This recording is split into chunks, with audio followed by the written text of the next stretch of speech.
పరిశుద్ధమైన లేఖన గ్రంథములోంచి దేవుని పిల్లలారా, ప్రకటన గ్రంథం మొదటి అధ్యాయం. ప్రకటన గ్రంథం మొదటి అధ్యాయం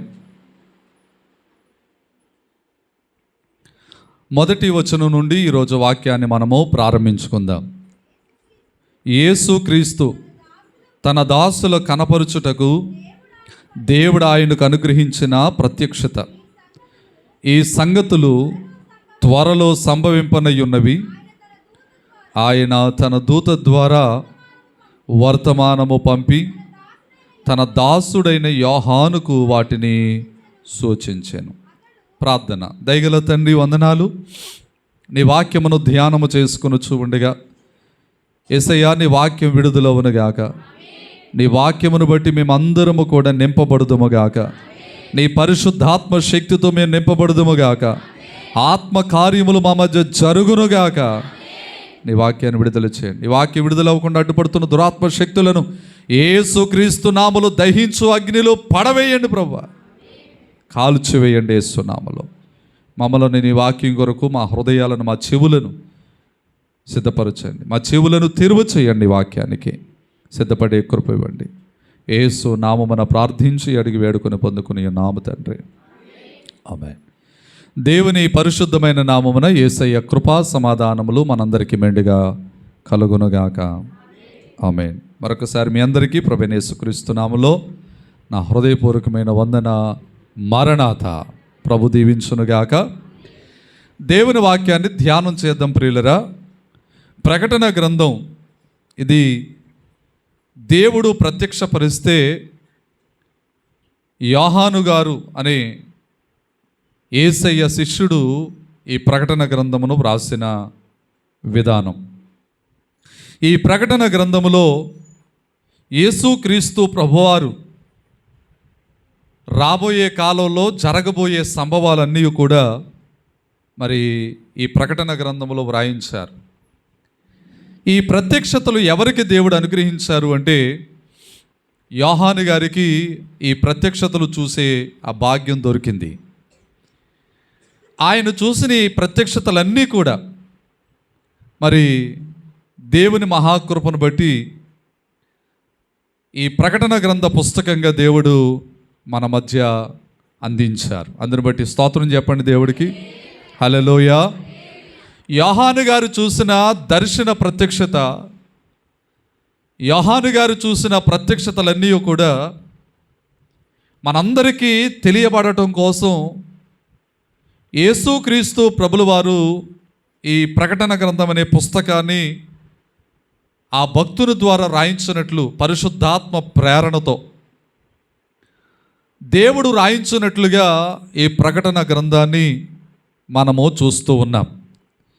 మొదటి అధ్యాయం మొదటి వచనంలో యేసుక్రీస్తు తన దాసులకు కనపరచుటకు దేవుడు ఆయనకు అనుగ్రహించిన ప్రత్యక్షత.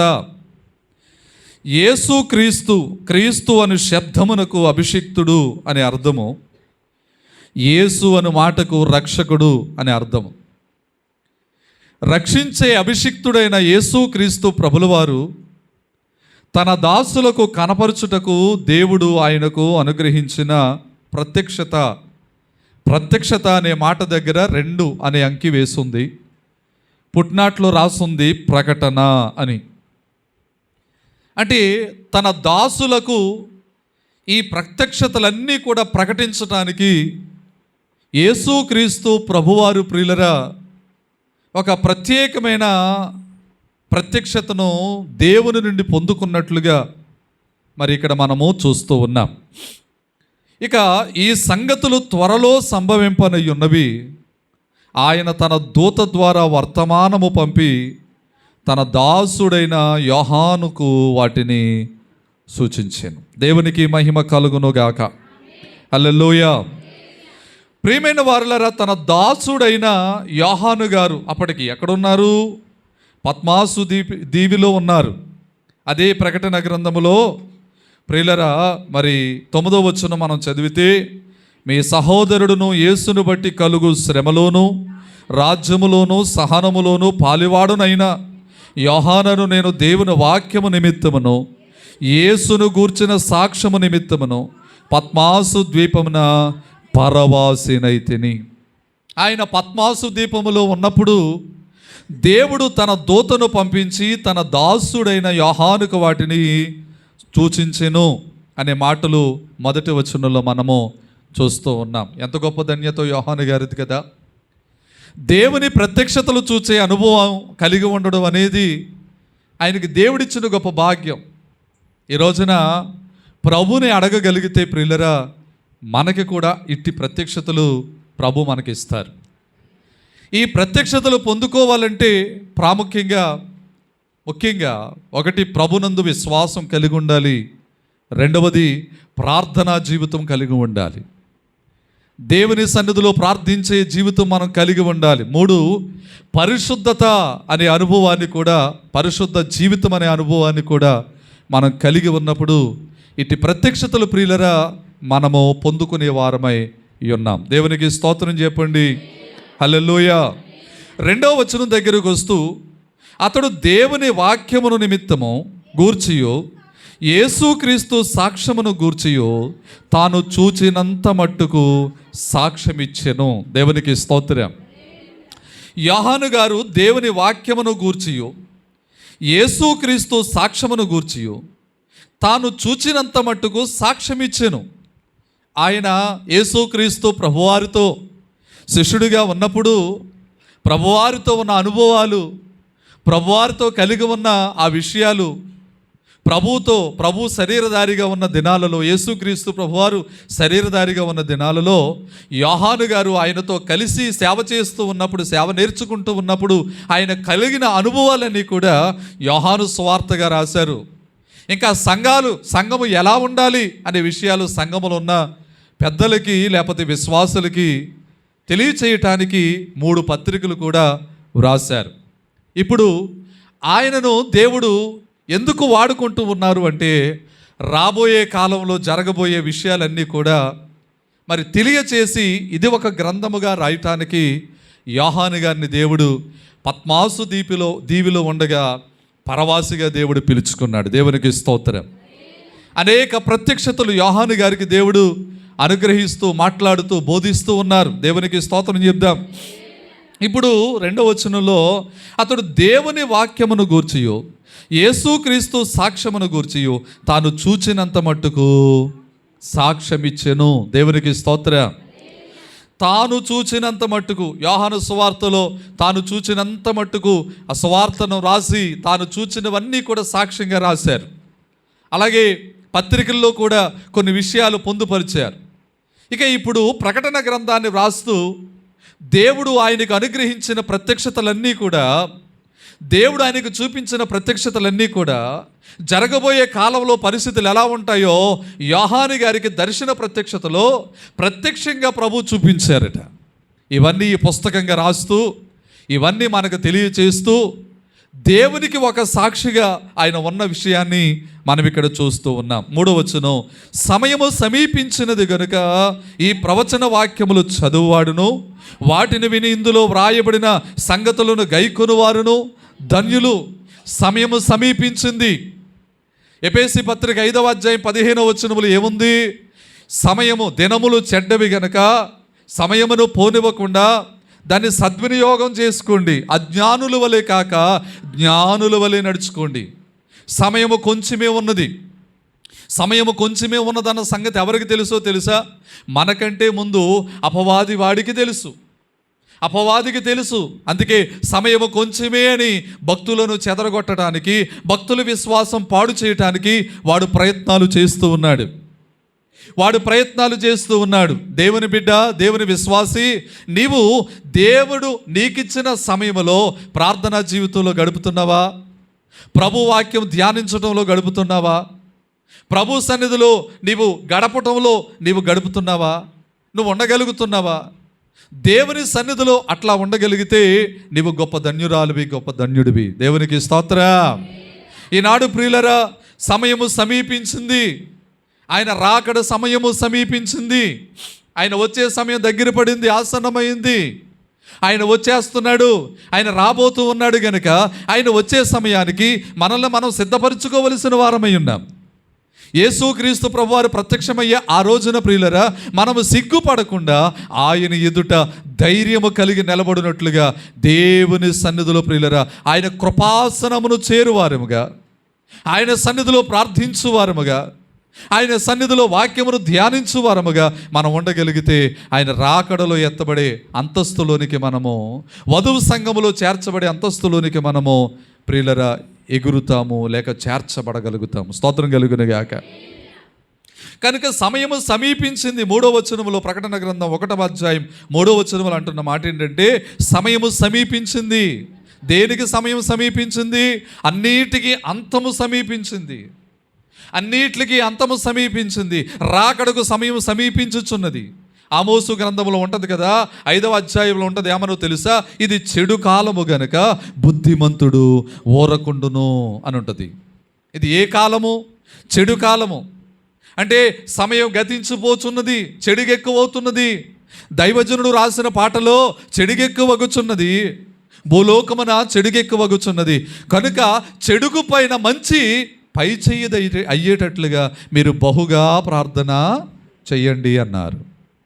బహుగా ప్రార్థన చేసే అలవాటు మనం కలిగి ఉన్నప్పుడు, బహుగా ప్రార్థన చేసి ఆ రీచన్ మనం కలిగి ఉన్నప్పుడు ప్రియులరా, చెడుగు పైన ఏమి గెలుస్తుందో తెలుసా? మంచి గెలుస్తుంది. ఈనాడు ఎటు చూసినా, ఎక్కడ చూసినా, ఎటు పోయినా, ఎక్కడ విన్నా చెడుగే వినబడుతుంది. మంచి ఎక్కడా వినబడటం లేదు ప్రియులరా. ఎటు చూసినా చెడుగే, ఎటు చూసినా ఆపదలే, ఎటు చూసినా యుద్ధములే, ఎటు చూసినా గొడవలే, ఎటు చూసినా సమస్యలే, ఎటు చూసినా ఇబ్బందులే. కానీ ప్రియులరా, మంచి వార్తలు విందుమన్న ఆ ఆశ కూడా మనకి దూరం అవుతూ ఉన్నది. కనుక దేవుని పిల్లలుగా మనము చేయవలసిన మాట ఏమిటో తెలుసా? చేయవలసిన పని ఏమిటో తెలుసా? సమయము కొంచెమే ఉన్నది. సమయము కొంచెమే ఉన్నది. దినములు చెడ్డవి గనక సమయమును పోనివ్వకుండా మనం ఏమి చేయాలి అంటే, ప్రభు సన్నిధిలో చేయాల్సిన ప్రార్థనలన్నీ చేయాలి. సమయాన్ని వ్యర్థము చేయకూడదు. అపవాది మీద మనకెప్పుడు జయము కలగాలని మనం ఎప్పుడు ప్రార్థన చేయాలి. పౌలయ్య గారు రాస్తూ అంటాడు, అపోస్తు ఎఫెసీ పత్రికలు రాస్తూ అంటాడు, ఏమనో తెలుసా? ఇదిగో తుదకు ప్రభు యొక్క మహాశక్తిని బట్టి ఆయన యందు మీరు బలవంతులై ఉండండి. బలవంతులై ఉండండి. అపవాదిని ఎదిరించడానికి, వాడితో యుద్ధము చేయటానికి దేవుడిచ్చు సర్వాంగ కవచమును మీరు ధరించుకోండి. దేవుడిచ్చే సర్వాంగ కవచమును మనము ధరించుకోవలసిన వారమై ఉన్నాం. స్తోత్రం చెప్దాం ఒకసారి. ప్రకటన గ్రంథములో 1వ అధ్యాయం 3వ వచనములో, సమయము సమీపించినది గనుక ఈ ప్రవచన వాక్యములను చదువువాడును. అంటే దేవుని ప్రవచన వాక్యాలు, రానున్న కాలములో జరగబోయే సంభవాలన్నీ కూడా ఈ ప్రవచన వాక్యములుగా ఈ ప్రకటన గ్రంథములో ప్రకటించే గ్రంథముగా రాయబడిన ఈ పుస్తకములో, ఈ గ్రంథములో సమయము సమీపించింది గనక ఈ ప్రవచన వాక్యములను మీరు చదవాలి. ఏం చేయాలి? చదవాలి. అపవాది ప్రియులరా, బైబిల్ అంతా చదవటానికి అది ఇష్టపడుతుందట, మన మనసు ఇష్టమయ్యేటట్టు చేస్తుందట. కానీ పరమగీతము 2 ప్రకటన గ్రంథము చదవటానికి అపవాది ఇష్టపడదట, మనల్ని ఇష్టపడనివ్వదట. కారణం ఏంటంటే, ఈ 2 పుస్తకాలు మనకు అర్థం కావు అన్నట్లుగా ఉంటాయి. ప్రకటన గ్రంథం చదివితే అయ్యో శ్రమలు అలా వస్తాయంట, ఇబ్బందులు అలా వస్తాయంట, ఇదిగో రాకడ కాలంలో అలా ఉంటుందట అని ఈ విషయాలన్నీ ఉంటాయి కనుక అపవాది ఏం చేస్తుందంటే, ప్రకటన గ్రంథం చదవనివ్వదట, ప్రకటన గ్రంథం చెప్పనివ్వదట. ప్రకటన గ్రంథం వాక్యాలు చదువుదామంటే ఏదో ఒక శోధన ఏర్పాటు చేస్తుందట. అయినను వాటిని జయించి ప్రార్థనాపూర్వకంగా మనం ప్రకటన గ్రంథమును చదువుకోవాలి. ఇక్కడ అంటున్నారు కదా, సమయం సమీపించింది కనుక ఈ ప్రవచన వాక్యములను చదువువాడును. అంటే ఏమి చేయాలి? చదవాలి. ప్రకటన గ్రంథం చదవాలి. మొన్న 10 గంటల స్తుతి ఆరాధనలో ప్రియమైన దేవుని పిల్లలారా, ఇంచుమించు ప్రియులరా, ఒక 10 నిమిషాలలో 22 అధ్యాయాలు ప్రకటన గ్రంథం, 22 అధ్యాయాలు ప్రకటన గ్రంథం 10 నిమిషాలలో ప్రియులరా, సుమారు 10 నిమిషాలు కూడా పట్టు ఉండదు. మరి కొన్ని నిమిషాలలో ప్రకటన గ్రంథమును చదివి పూర్తి చేయటానికి ప్రభు సహాయం చేశారు. కారణం ఏంటంటే, ఈ ప్రవచన వాక్యములను ఏం చేయాలి? చదవాలి. చదవాలి. మనం ఇంటి దగ్గర ఉన్నప్పుడు కూడా మోకాళ్ళ మీద ఉండి ఈ ప్రకటన గ్రంథమును మనం చదువుకోవాలి. బైబిల్ అంతా చదువుకోవాలి. బైబిల్లో రాయబడిన పుస్తకములు చదువుకోవాలి. ఇట్టి వాక్యములు మనము ప్రకటన గ్రంథమును చదువుకోవాలి. ఎందుకు అంటే ఈ ప్రవచన వాక్యములు చదువువాడును, 2 వాటిని విని, రెండవది ఏం చేయాలట? ఈ ప్రవచన వాక్యాలు వినాలి, ఈ ప్రకటన గ్రంథమును గూర్చి వినాలి. దైవజనుని సంఘం అడగాలి, అయ్యా ప్రకటన గ్రంథమును గూర్చి మాకు బోధించండి, ప్రకటన గ్రంథము కోసం మాకు క్లాసులు పెట్టండి, ప్రకటన గ్రంథంలో ఉన్న విషయాలన్నీ మాకు విశదపరచండి, బోధించండి, అర్థమయ్యే రీతిలో మీరు వివరించండి అని సంఘము దైవజనుని అడగాలట. అంత ఖాళీ సంఘానికి ఎక్కడ ఉంటుంది? ఆదివారం ఆరాధనకు వచ్చాం వెళ్ళిపోయామన్నట్లుగా ఉంటుందేమో ఈ కాలంలో తప్ప. ఎవరు దేవుని వాక్యానికి లోబడుతున్నారు, ఎవరు ప్రకటన గ్రంథం చదవాలని ఆశ కలిగిన వారు ఉంటున్నారు, ఎవరు వాక్యాన్ని నేర్చుకోవాలని ఆశ కలిగి ఉంటున్నారు? ప్రియమైన వారులరా, 1 ఈ ప్రవచన వాక్యాలు చదవాలి, 2 వాటిని వినాలి. వినే మనసు మనం కలిగి ఉండాలి. స్తోత్రం చెప్పండి ఒకసారి. వినే మనసు మనం కలిగి ఉండాలి. 3వ విషయం అక్కడ ఉంది, ఇందులో వ్రాయబడిన సంగతులు గైకోవాలి. చదవటమే గొప్ప కాదు, వినడమే గొప్ప కాదు, చదివిన దానిని వినిన దానిని గైకోవాలి. దేవుడు మాట్లాడుతున్న సంగతులు గైకోవాలి. దేవుడు మాట్లాడుతూ ఉండగా ఈ వాక్యం నాతోనే దేవుడు మాట్లాడాడు గనుక నా బ్రతుకును సరిదిద్దుకోవాలి, నా మనసును సరిదిద్దుకోవాలి. అయ్యో ఇది పాపం వైపు పరిగెడుతుంది నా మనసు, నేను ప్రభు వైపు పరిగెడతానని మనసును సరిదిద్దుకోవాలి. దిద్దుకునే నెలలో ఉన్నాం మనం, దిద్దుబాటు నెలలో ఉన్నాం. దిద్దుకోవాలి, మనసును దిద్దుకోవాలి. కొంతమందికి దిద్దుబాటు అసహ్యమని కీర్తనల పుస్తకం 50 అధ్యాయంలో రాయబడ్డది. కొంతమందికట దిద్దుబాటు అసహ్యమట. దిద్దుకోవాలి, వాక్యమును విని ఎందుకు దేవుడి ఈ వాక్యాన్ని మనకు రాయించాడు? యుగాంతమందున్న మనకి బుద్ధి కలగడానికి దేవుడు రాయించాడు. స్తోత్రం చెప్పండి, గట్టిగా చెప్పండి హల్లెలూయా. ఈ ఆదివారపు ఆరాధనలో దేవుని వాక్యం మనతో మాట్లాడుతూ ఉంది. 1 వాక్యాన్ని చదవాలి, 2 వాక్యాన్ని వినాలి, 3 విన్న వాక్యాన్ని గైకోవాలి. అప్పుడు ఎవరవుతారో తెలుసా? ధన్యులవుతారట. ఏమవుతారమ్మా? ధన్యులు. ఈ ప్రవచన వాక్యములను చదువువాడును, వాటిని విని ఇందులో వ్రాయబడిన సంగతులను గైకొను వారును ధన్యులు. ఎవరండి? ధన్యులు. దేవునికి స్తోత్రం చెప్పండి. ఈ ప్రవచన వాక్యములను విని అందులో ఉన్న విషయములను గైకొను వారు ధన్యులు.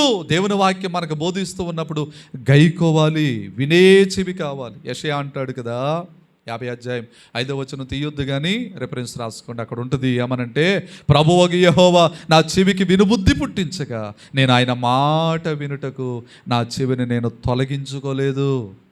అంటే నేను చెవిటివాడిగా లేను, దేవుని సన్నిధిలో వాక్యం వినడానికి చెవిటివాడిగా లేను. కొంతమంది ఎట్లా ఉంటారు తెలుసా? చెవిటి పాముల్లా ఉంటారట. వాక్యం వినేటప్పుడు ఎట్లా ఉంటారు? చెవిటి పాముల్లా ఉంటారట. ఒక తల్లి అంటదట, ఈరోజు మా తోటి కోడలు రాలేదు కానీ అయ్యగారు చెప్పే వాక్యం అంతా మా తోటి కోడలకే. ఈరోజు మా ఆయన రాలేదు కానీ ఈరోజు అయ్యగారు చెప్పిన వాక్యం అంతా మా ఆయనకే చెప్పారు. మరి ఆయనకి చెప్తే, తోటికోళ్ళకి చెప్తే మరి నీకెప్పుడు చెప్తారమ్మా? మళ్ళీ ఇంకో ఆరాధన పెట్టాలా నీకు చెప్పడానికి? ఇంకో సభ పెట్టాలా నీకు చెప్పడానికి?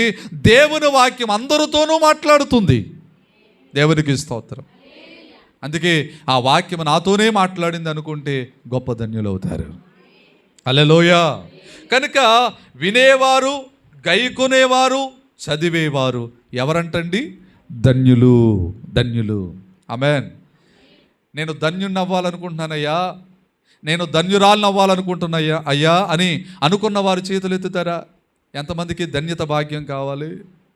అమ్మా, చేతులు ఎత్తుట సులువే, ధన్యతను కోరుకుంటాం సులువే.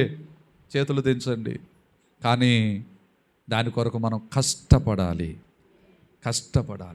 చదవాలి వాక్యాన్ని, వినాలి వాక్యాన్ని, 3 గైకోవాలి వాక్యాన్ని. అప్పుడు ధన్యులు అవుతాం. అప్పుడు నువ్వు 30 60 100 ఫలిస్తావు.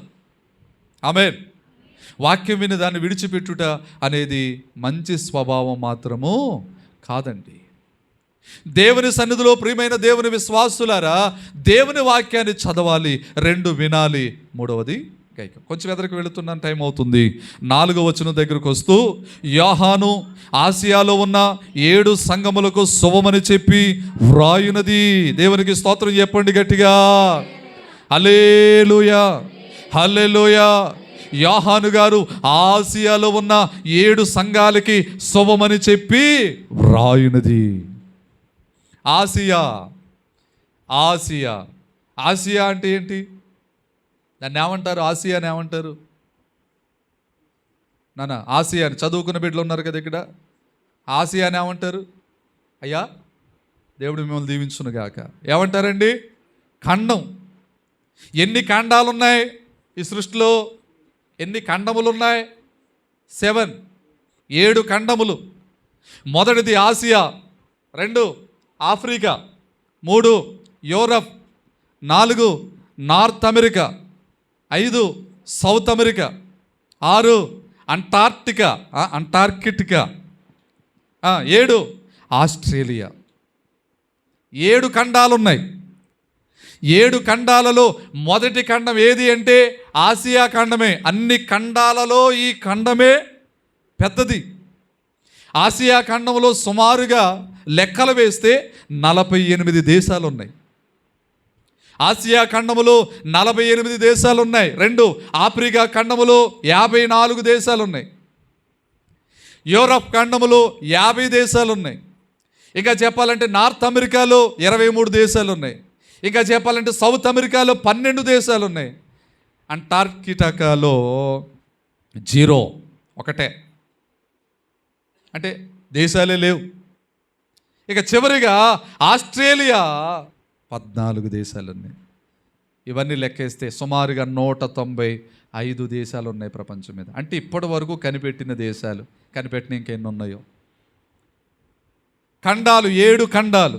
ఒక్కో ఖండములో కొన్ని దేశాలు ఉన్నాయి. ఒక దేశంలో కొన్ని రాష్ట్రాలు ఉన్నాయి.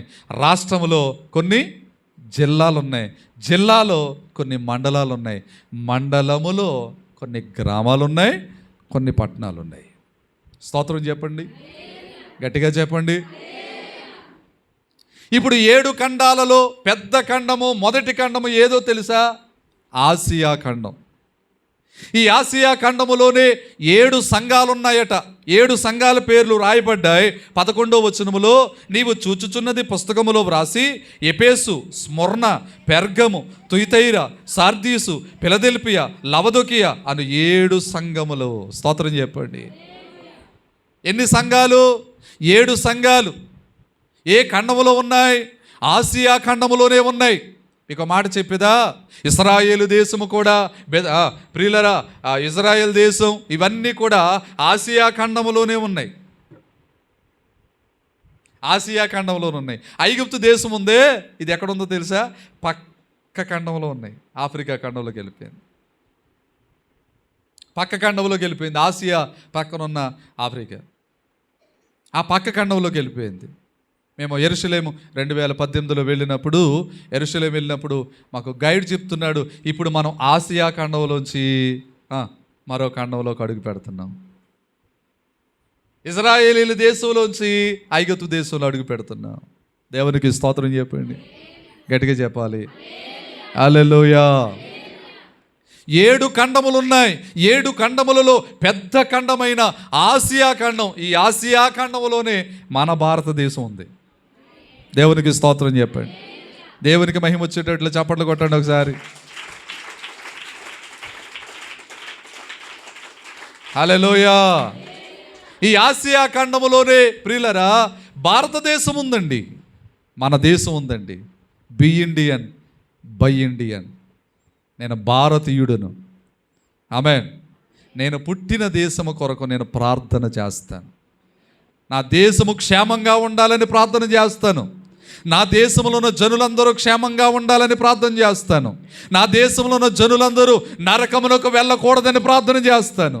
నా దేశంలో ఉన్న జనులందరూ యేసయ్య సిద్ధపరిచిన పరలోకానికి రావాలని ప్రార్థన చేస్తాను. హల్లెలూయా.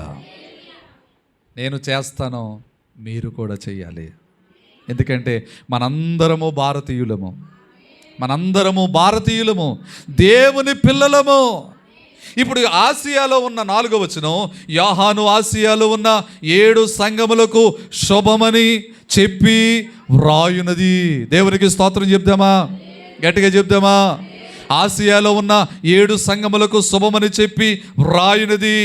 వర్తమాన భూత భవిష్యత్ కాలములలో ఉన్నవాని నుండి ఆయన సింహాసనం ఎదుటనున్న 7 ఆత్మల నుండి. దేవునికి స్తోత్రం చెప్పండి. యేసు క్రీస్తు ప్రభువారి కోసం ఇక్కడ చెప్పబడుతున్న మాటలు ఏంటో తెలుసా?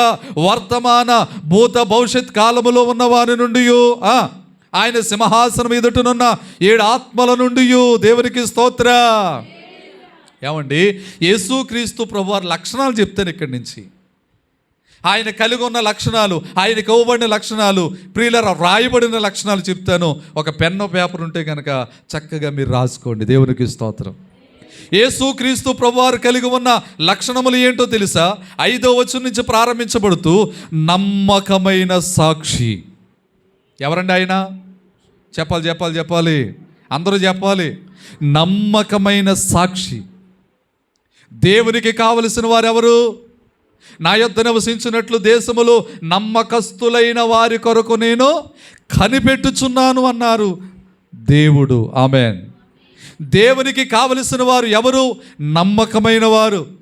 అందుకే సామెతల గ్రంథములో 28వ అధ్యాయంలో ప్రియులరా 25వ వచనములో 28, 20లో ఏముంటుందంటే, ప్రియులరా నమ్మకమైన వానికి దీవెనలు మెండుగా కలుగును. యేసుక్రీస్తు ప్రభువారు ఎవరు?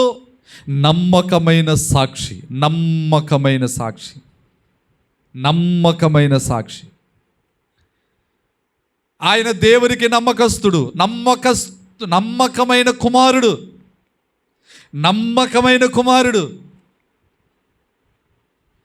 నమ్మకమైన సాక్షి. యేసుక్రీస్తు ప్రభువారికి పెట్టబడిన పేరు నమ్మకమైన సాక్షి. దేవునికి స్తోత్ర. నీవు కూడా ఎలా ఉండాలి తెలుసా? నమ్మకమైన సాక్షిగా ఉండాలి. స్తోత్రం చెప్పండి.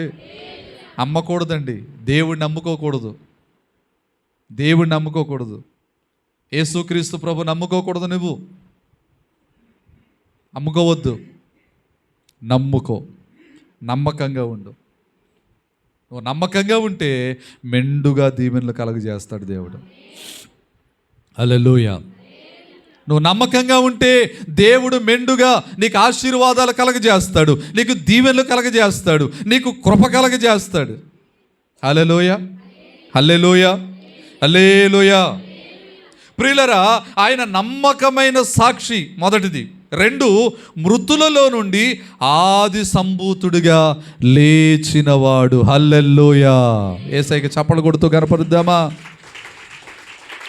2వ విషయం రాయబడింది ఏమిటి అంటే, ఆయన మృతుల్లో నుండి ఆది సంభూతుడిగా, ఆది అయినవాడు అంటే మరణించి తిరిగి లేచిన వారు ఎవ్వరూ లేరు. అందరూ మరణించి సమాధిలో ఉన్నోళ్ళే. ఇప్పటి వరకు తిరిగి లేచిన వాళ్ళు కానీ బ్రతుకునోళ్ళు కానీ. అలాగంటే మీరంటారు, అయ్యగారు మరి యేసుక్రీస్తు ప్రభువారు బైబిల్లో బ్రతికించారు కదా, వాళ్ళు బతికారు కదా అంటే, బ్రతికి మళ్ళీ చచ్చిపోయారు. అసలు బ్రతికించిందే యేసు ప్రభు. అలా బ్రతికారు, మరలా తర్వాత వారు చనిపోయారు. కానీ యేసుక్రీస్తు ప్రభువారు పుట్టి జీవించి చనిపోయి మరలా తిరిగి లేచారు. ఇప్పటికీ ఆయన సజీవుడే. ఎవరండి? చెప్పాలి. ఇప్పటికీ ఆయన సజీవుడే. దేవునికి స్తోత్రం కలుగును గాక. 18వ వచనం చదివితే అక్కడ ఏముంటుందో తెలుసా? ఇదిగో నేను యుగ యుగములు సజీవుడనై ఉన్నాను. స్తోత్రం చెప్దా. ఎవరండి ఆయన? అమ్మా, సజీవుడైన దేవుడు. మరణాన్ని గెలిచినవాడు. ఏమండి? మృతుల్లో నుండి ఆది సంభూతుడిగా లేచినవాడు. ఆయన ముందు కానీ ఆయన తర్వాత కానీ తిరిగి లేచిన వాళ్ళు ఎవరు? ఇప్పుడు దాకా ఉన్నవాళ్ళు ఎవరు లేరు. ఇప్పుడు దాకా ఉన్నది నా యేసుక్రీస్తు ప్రభువారు ఒక్కరే. ఇప్పుడే కాదు, ఎప్పుడు ఉండేవాడు ఆయన. హల్లెలూయా. ప్రియులరా, మృతుల్లో నుండి ఆది సంభూతుడిగా లేచినవాడు అంటే మరణాన్ని గెలిచినవాడు, తర్వాత భూపతులకు అధిపతి. ఎవరంట? ఒకసారి చెప్పండి అమ్మా. భూపతులు అంటే ఎవరు? ధనవంతులు, పేరు ప్రతిష్టలు కలిగిన వారు, గొప్పవారు, గొప్ప స్థితిలో ఉన్నవారు. ఇటువంటి వారందరూ ఒక రోజున సొలొమోను రాజు గారి దగ్గరికి వచ్చారట. రండి ఒకసారి వాక్యం చదువుదాం. మొదటి రాజుల గ్రంథం 10వ అధ్యాయము. మొదటి రాజుల గ్రంథం 10వ అధ్యాయం 23వ వాక్యం చదవండి ఒకసారి. మొదటి రాజుల గ్రంథం 10వ అధ్యాయం 23వ వాక్యం చదవండి. ఈ ప్రకారము రాజైన సొలొమోను ధనము చేతను జ్ఞానము చేతను భూపతులందరిలో అధికుడయ్యుండెను. గట్టిగా స్తోత్రం చెప్పండి. ఈ ప్రకారము రాజైన సొలొమోను ధనము చేతను జ్ఞానము చేతను భూపతులందరిలో అధికుడయ్యుండెను. దేవునికి స్తోత్రం చెప్పండి. భూపతులందరిలో అధికుడిగా ఉన్నాడంట సొలొమోను. అంటే భూపతులకే అధిపతిగా, భూపతులందరిలో గొప్పవాడిగా సొలొమోను ఉంటే, ఇప్పుడు యేసుక్రీస్తు ప్రభువారు ఎవరంటే వాక్య ప్రకారంగా సొలొమోను కంటే గొప్పవారు యేసయ్య. స్తోత్రం చెప్పాలి. హల్లెలూయా. సొలొమోను కంటే గొప్పవారు అంటే భూపతులకు అధిపతి. భూపతులకు అధిపతి. ధనమున్నవారు, పేరున్నవారు, ఘనమున్నవారు, ఘనత కలిగిన వారు అందరికంటే గొప్పవాడిగా సొలొమోనే పేరు పొందితే, ఇటువంటి సొలొమోనులందరికీ అధిపతి ఎవరో తెలుసా? నా రక్షకుడైన యేసుక్రీస్తు ప్రభుల వారు. దేవునికి స్తోత్రం. హల్లెలూయా. ఆయన భూపతులకు అధిపతి. భూపతులకు అధిపతి. ఆయన ఇంకా చెప్పాలి అంటే సర్వాధికారి అయిన దేవుడు. స్తోత్రం కలుగును గాక. కనుక ప్రియులరా, ప్రకటన గ్రంథంలోకి వస్తూ నేను మాట్లాడుతూ, ఆయన మృతుల్లో నుండి ఆది సంభూతుడిగా లేచినవాడు, నమ్మకమైన సాక్షి. మొదట మృతుల్లో నుండి ఆది సంభూతుడిగా అంటే మరణాన్ని గెలిచి లేచినవాడు ఆయనే. మొదటివాడు ఆయనే, కడపటివాడు ఆయనే. ఏమండి? తర్వాత భూపతులకు అధిపతియునైన యేసుక్రీస్తు నుండి కృపా సమాధానములు మీకు కలుగునుగాక. స్తోత్రం కలుగునుగాక. ఆయన పేర్లు చెప్తున్నాను, జాగ్రత్తగా వినండి. 1 నమ్మకమైన సాక్షి, 2 మృతులలో నుండి ఆది సంభూతుడిగా లేచినవాడు, 3 భూపతులకు అధిపతి. 4వ విషయం చెప్తున్నాను ప్రియులరా, నెక్స్ట్ వచనంలో ఉంది 6, మనలను ప్రేమించుచు అంటే మనలను ప్రేమించినవాడు. స్తోత్రం చెప్పండి. ఎవరిని ప్రేమించినవాడు? భర్త ప్రేమ భార్య మీద కొంతకాలమే ఉంటుంది, భార్య ప్రేమ భర్త మీద కొంతకాలమే ఉంటుంది, బిడ్డల ప్రేమ తల్లిదండ్రుల మీద కొంతకాలమే ఉంటుంది, తల్లిదండ్రుల ప్రేమ బిడ్డల మీద కొంతకాలమే ఉంటుంది. కానీ ఎల్లప్పుడూ ప్రేమించేవారు ఎవరు అంటే మన రక్షకుడైన యేసయ్య. ఇంకో అద్భుతమైన సంగతి చెప్పనా? అసలు మనం ప్రభుని ప్రేమించలేదంట, మొదట ప్రభువే మనల్ని ప్రేమించాలట. ఎవరు ప్రేమించారండి? సరే చెప్పండి. లోక ప్రేమలన్నీ శాశ్వతమని బ్రతికే వాళ్ళు చాలామంది ఉంటారు. ఏమండి? అందుకే ఓ భక్తుడు పాడుతూ అన్నాడు, వెండి బంగారాల కన్న మిన్న అయినది యేసు ప్రేమ, నా యేసు ప్రేమ. ఏంటంట? వెండి బంగారం కంటే గొప్పది యేసయ్య ప్రేమ. దేవునికి స్తోత్రం. గొప్పది యేసయ్య ప్రేమ. అందుకే ఆయన మనలను ప్రేమించుచు. ఒక మాట మనం చదువుతాం, యోహాను రాసిన మొదటి పత్రిక, ప్రకటన గ్రంథానికి ముందే ఉంటుంది చూడండి. యోహాను గారు రాసిన మొదటి పత్రిక 4వ అధ్యాయము 19వ వచనం మనం చదవగలిగితే, ఎవరండి? ఆయనే అంటే ఎవరు? యేసుక్రీస్తు ప్రభువారట. ఆయనే మనలను మొదట ప్రేమించెను గనుక మనము అసలు ప్రేమించడం నేర్పిందే యేసయ్య. స్తోత్రం చెప్పండి. ఒకప్పుడు అసలు ఎంత కఠోరమో ప్రేమను నేర్పించాడు యేసయ్య. ప్రేమను నేర్పించాడు యేసయ్య. ఆయన మొదట ప్రేమించాడు, ఇప్పుడు ప్రేమించటం మనం నేర్చుకున్నాం. ఆమేన్. ఇప్పుడు ప్రేమిస్తున్నాం. అసలు మొదట ప్రేమించింది ఎవరు చెప్పాలి గట్టిగా? యేసుక్రీస్తు ప్రభువారే. ప్రేమను చూపించింది ఎవరు? యేసుక్రీస్తు ప్రభువారే. ఆయన్ని కొరడాలతో కొట్టారండి, ముళ్ళ కిరీటం పెట్టారండి, పిడిగుద్దులు గుద్దారండి, మోము పైన ఉమ్ములూసారండి, దారి పొడుగున కొరడాలతో కొట్టి సిలువ మోయించారండి, తీసుకెళ్ళి సిలువకు మేకులతో కొట్టేశారండి. అయినా ప్రభు చేసిన ప్రార్థన ఏంటో తెలుసా? తండ్రి, వీరేం చేస్తున్నారు వీరెరుగరు గనక వీరిని క్షమించు. స్తోత్రం చెప్పండి. హల్లెలూయా. అక్కడ ప్రేమ కనిపించట్లేదా? చెప్పరే, ప్రేమ కనిపిస్తుంది. ప్రభునందు ప్రియమైన దేవుని పిల్లలారా, ఆయన మనలను మొదట ఆయనే మనల్ని ప్రేమించాడు. అసలు మొదట ప్రేమించింది ఎవరు? ప్రేమ చూపించింది ఎవరు? ప్రేమ అంటే మరలా మీరు వేరే రూట్లోకి వెళ్తారు. లోకంలో అడ్డమైన దిడ్డమైన ప్రేమలు ఉన్నాయి. ఏమండి? స్కెన్గావేశం కోసం, కాసేపు సుఖం కోసం, ఏమండి ఈ శరీరం కోసం ప్రేమించే వాళ్ళు చాలామంది ఉంటారు. ఈ బట్టల కోసం, బంగారం కోసం ప్రేమించే వాళ్ళు చాలామంది ఉంటారు.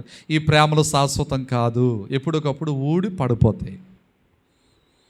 నిన్ను కడదాకా ప్రేమించేది, నిజమైన ప్రేమ చూపించేది ఎవరు అంటే యేసుక్రీస్తు ప్రభుల వారు ఒకరేనండి.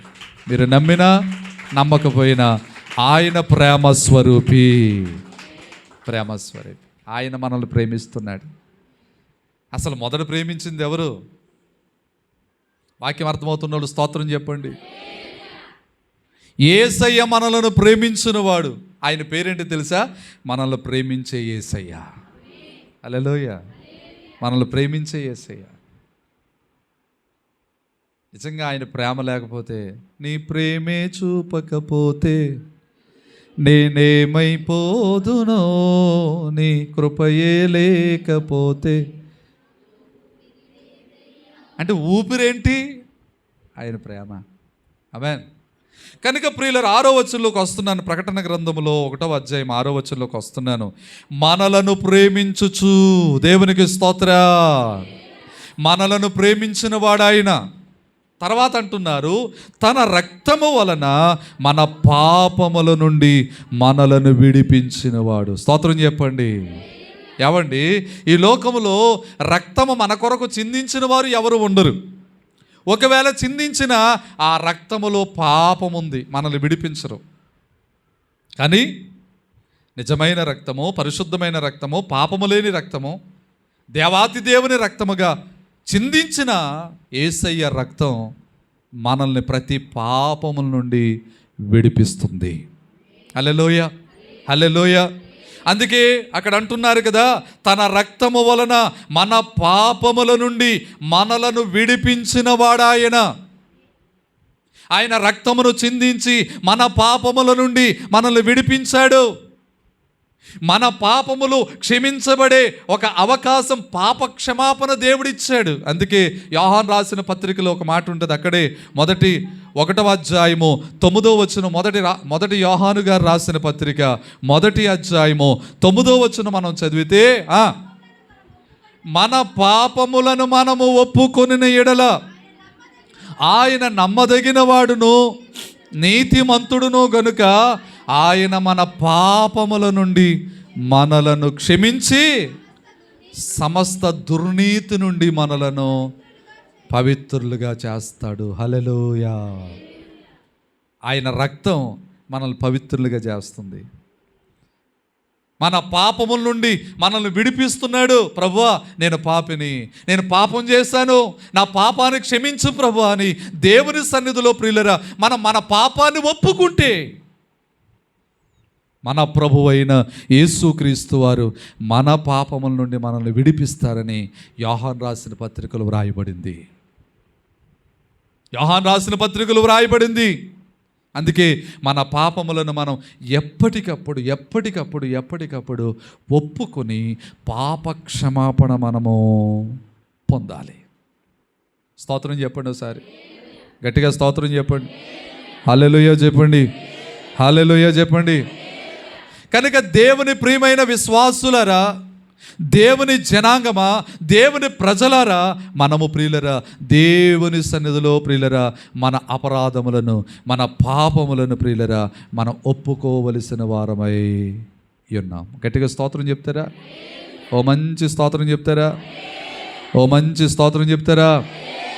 ఇంకొంచెం వెదరికి వెళుతున్నాను. ఇంకా ఆయన ఏమి కలిగి ఉన్నాడు, ఇంకా ఏమి నామకరణాలు కలిగి ఉన్నాడు అంటే కొంచెం ఎదరికి వెళదాం ప్రియులరా. అక్కడే కొంచెం ఎదరికి వెళితే మన పాపముల నుండి మనల్ని విడిపించిన వానికి మహిమయు ప్రభావమును యుగయుగములు కలుగునుగాక, ఆమేన్. ఆయన మనలను తన తండ్రియగు దేవునికి ఒక రాజ్యముగాను యాజకులుగాను చేసినవాడు. స్తోత్రం చెప్దాం. మనలనంటండి ఆయన తండ్రి అయిన దేవుని రాజ్యముగా యాజకులుగా చేశాడట. దేవునికి మనల్ని ఒక రాజ్యముగా చేశాడు. పరలోక రాజ్యములో మనల్ని పౌరుల్ని చేశాడు. ఆయన పౌరుల్ని చేశాడు. అందుకే ఆయన సువార్త ప్రకటించుచున్న దినాలలో ఆయన ఏం చేశారో తెలుసా? మత్తయి సువార్త 4వ అధ్యాయం ప్రియులరా 17వ వాక్యం మనం చదివితే, మత్తయి సువార్త 4వ అధ్యాయం 17వ వాక్యం మనం చదివితే, ఆయన ఇదిగో పరలోక రాజ్యము సమీపించి ఉన్నది, మారు మనస్సును పొందండి. చదవండి ఆ లైను. మత్తయి సువార్త 4వ అధ్యాయం 17వ వాక్యం చదివితే, అప్పటి నుండి యేసు పరలోక రాజ్యము సమీపించి ఉన్నది కనుక మారు మనస్సు పొందండి అని చెప్పుచు ప్రకటింప మొదలుపెట్టెను. దేవునికి స్తోత్రం చెప్పండి, గట్టిగా చెప్పండి. హల్లెలూయా, హల్లెలూయా. ప్రభునందు ప్రియమైన దేవుని విశ్వాసులారా, ఇదిగో పరలోక రాజ్యము సమీపముగా ఉన్నది, మారు మనసు పొందండి. ఆ రాజ్యం మీకు కావాలంటే మీరు మారు మనసు పొందండి అని యేసుక్రీస్తు ప్రభువారు శరీరధారిగా ఉన్న దినాలలో సువార్తను ప్రకటించాడు. ఆ సువార్తకు లోబడిన వారు ఆయన రాజ్యముగా తయారవుతారు. ఆమేన్. ఇప్పుడు చెప్పండి, మనందరము ఆ యొక్క సువార్తకు లోబడిన వారమే కదా, ఆయన మాటకు లోబడిన వారమే కదా. మనందరము యేసయ్య రాజ్యముగా కట్టబడుతున్నాం. మన రాజ్యం భూలోకంలో లేదండి. ఎక్కడుంది మన రాజ్యం? పరలోకంలో ఉంది. మత్తయి సువార్త 25వ అధ్యాయం, మత్తయి సువార్త 25వ అధ్యాయం ప్రియులరా 34వ వచనాన్ని మనం చదివితే, అక్కడ దేవుడు మాట్లాడుతూ, యేసయ్య మాట్లాడుతూ అంటాడు, అప్పుడు రాజు తన కుడివైపున ఉన్న వారిని చూచి, నా తండ్రి చేత ఆశీర్వదింపబడిన వారులారా రండి, లోకము పుట్టింది మొదలుకొని ఇదిగో మీ కొరకు సిద్ధపరచబడిన రాజ్యమును మీరు స్వతంత్రించుకోండి. దేవునికి స్తోత్రం. మనలను ఆయన రాజ్యముగా తయారు చేసిన వాడు యేసయ్య, యాజకులుగా చేసిన వాడు యేసయ్య. ఆయన రాజ్యముగా, ఆ రాజ్యము సిద్ధపరచబడింది. ఆ రాజ్యములో మనము సహపౌరులుగా, ఆ రాజ్య వారసులుగా మనము తయారు కావాలి. అందుకే ఈ భూలోకంలో ఏట్ల కోసం మీరు పోరాడొద్దు, ఏట్ల కోసం మీరు పోరాడొద్దు. మన పౌరస్థితి పరలోకమందున్నది. భూమి మీదట మన గుడారం శిథిలమైపోద్దటండి. ఈ భూమి మీద మన గుడారం శిథిలమైపోద్దట. మనుషుల చేతి పని కాక దేవుని చేత కట్టబడిన పట్టణం ఒకటి ఉంది, అది పరలోక రాజ్యం. ఆ పరలోక రాజ్యంలోనికి ఎప్పటికైనా మనము చేరాలి. అనండి, చేరాలి. ఆ పరలోక రాజ్యమే మనదే. ఈ భూలోకంలో ఏది కూడా మనదే కాదు, మనదే కాదు. వదిలేద్దాం అంతే. దేవుడికి వదిలేద్దాం, ప్రభువుకు వదిలేద్దాం, ప్రభు సన్నిధికి వదిలేద్దాం. ఏది మనది కాదు, మనకు సొంతం కాదు. పరలోక రాజ్యమే మనకు స్థిరం. అందుకే యేసు ప్రభు వారు బోధిస్తూ ఒక రోజున అంటారు, ఇదిగో మీకు కలిగిన అన్యాయపు సిరి వలన మీకు స్నేహితులు సంపాదించుకోండి అంటారు. అదేంటండి అన్యాయపు సిరి అంటే ఏంటి? అన్యాయపు సిరి అనే మాటకు ఒక అర్థం చెప్పండి. మీరు, మిమ్మల్ని అడుగుతున్నాను, అన్యాయపు సిరి అంటే ఒక అర్థం చెప్పండి. దానికి అర్థం చెప్పండి ఒకసారి. అమ్మా మీకేం అర్థమైందో చెప్పనా? అన్యాయపు సిరి అంటే అన్యాయంగా సంపాదించిందండి అని. యేసయ్య చెప్పింది ఆ అర్థంలో కాదు. అన్యాయపు సిరి అంటే ఏంటో తెలుసా? ఈ సిరి మనల్ని వదిలి ఎప్పుడు వెళ్ళిపోయి మనకు అన్యాయం చేస్తుందో మీకు అర్థమైందా? అంటే మన దగ్గర ఉన్న డబ్బు, మన దగ్గర ఉన్న సిరి మనల్ని ఎప్పుడు వదిలిపెడుతుందో మనకి తెలియదు. అందుకని దాన్ని ఏమని చెప్పాడంటే అన్యాయపు సిరి అని చెప్పాడు. ఈ అన్యాయపు సిరి వలన మీరు ఏం చేయాలి? భూలోకంలో ఉన్నప్పుడు స్నేహితులను సంపాదించుకోండి. స్నేహితులు అంటే ఏంటి? తాగుబోతుల్ని, తిట్టుబోతుల్ని, తిరుగుబోతుల్ని అనా? కాదు కాదు కాదు. ఎవరు ఆపదలో ఉన్నారో, ఎవరు లేమితో ఉన్నారో, ఎవరు పేదరికంలో ఉన్నారో, ఎవరు తిండి లేక బాధపడుతున్నారో అటువంటి వారికి మీరు సహాయం చేస్తే, యేసయ్య అంటాడు, అటువంటి అల్పులకి మీరు చేస్తే నాకు చేసినట్టే. ఈ అన్యాయపు సిరి వలన అటువంటి స్నేహితులను సంపాదించుకోండి. దేవునికి స్తోత్రం. మనం దేవుని రాజ్యంలోనికి చేరతాం. ఆమేన్. చేరతాం. కనుక ప్రియులరా, మనల్ని ఆయన ఏం చేశాడు అంటే, ప్రకటన గ్రంథం 1వ అధ్యాయం 6వ వచనం ప్రకారంగా ఆయన మనలను తన తండ్రి యగు దేవునికి ఒక రాజ్యముగాను యాజకులను గాను చేసెను. యాజకులు మేమే కాదు, విశ్వాసులారా, మీరు దేవునికి యాజకులే. దేవుని సువార్త ప్రకటిస్తే మీరు దేవునికి యాజకులే. దేవుని సన్నిధిలో ప్రార్థన చేస్తే మీరు దేవునికి యాజకులే. వాక్యము చదివితే మీరు దేవునికి యాజకులే. వాక్యమును ప్రకటిస్తే మీరు కూడా దేవునికి యాజకులే. మనల్ని ఎలా చేశాడంటే దేవుడు ఆయనకు యాజకులుగా చేశాడట. ఆయన రాజ్య వారసులుగా, ఆయన రాజ్యముగా చేశాడట. ఎదరికి వెళుతున్న టైం అవుతుంది కనుక స్తోత్రం చెప్పండి. హల్లెలూయా, హల్లెలూయా. రాజ్యముగాను యాజకులుగాను చేశాను. ఇంకా కొంచెం ఎదరికి వెళితే 8వ వచనం దగ్గరికి వద్దాం. ఆయన ఎవరై ఉన్నారు అంటే అల్ఫాయు ఓమేగయు. దానికి అర్థం ఏంటో తెలుసా? మొదటివాడు కడపటివాడు. స్తోత్రం చెప్పండి. మొదటివాడు, చెప్పాలి. మొదటివాడు కడపటి, ఆయనే మొదటివాడు. ఏమండి? ఆయనే మొదటివాడు. ఇంకా చెప్పాలంటే ఆయనే కడపటివాడు. ప్రారంభము ఆయనే, ముగింపు ఆయనే. అందుకే మన జీవితం ఆయనతో ప్రారంభించాలి. నీతో ఉంటే జీవితం వేదనైన రంగుల పయనం.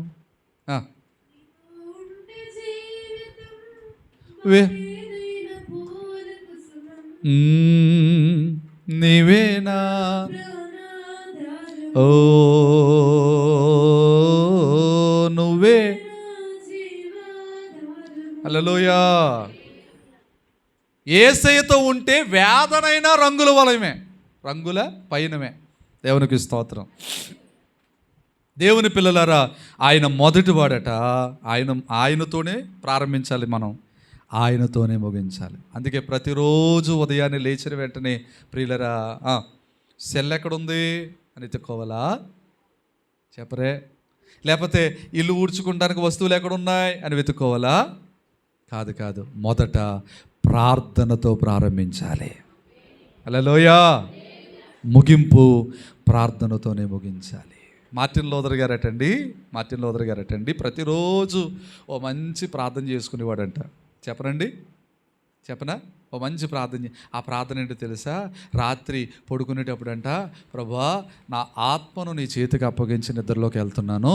ఉదయాన నీ చిత్తమే, నీ కృపుండి ఇంకో రోజు కనుక నా జీవితంలో ఆయుష్ ఇస్తే నేను ఇక్కడ కళ్ళు తెరుస్తాను. లేదు, ఈ నిద్రలో ఉండగానే నన్ను కనుక నువ్వు పిలుచుకుంటే నీ ఒడిలో కళ్ళు తెరుస్తాను ప్రభువా అని ప్రార్థన చేసుకునేవాడంట. అంటే ముగింపుదే ఎవరితో? అమ్మా, అలా చెయ్యాలంటే మనకు ఎంత భయం అండి.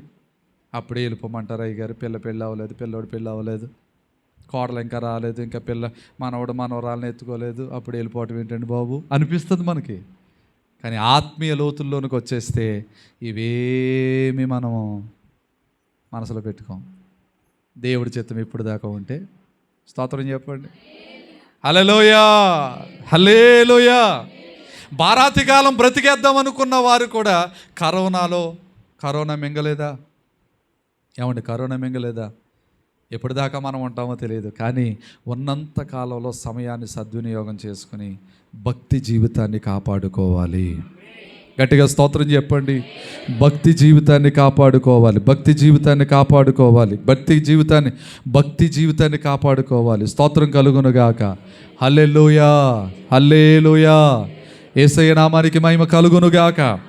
రైట్, కొంచెం ఎదరికెళ్తున్నాను ప్రియులరా, కొంచెం ఎదరికెళ్తున్నాను. ఆయన అల్ఫాయు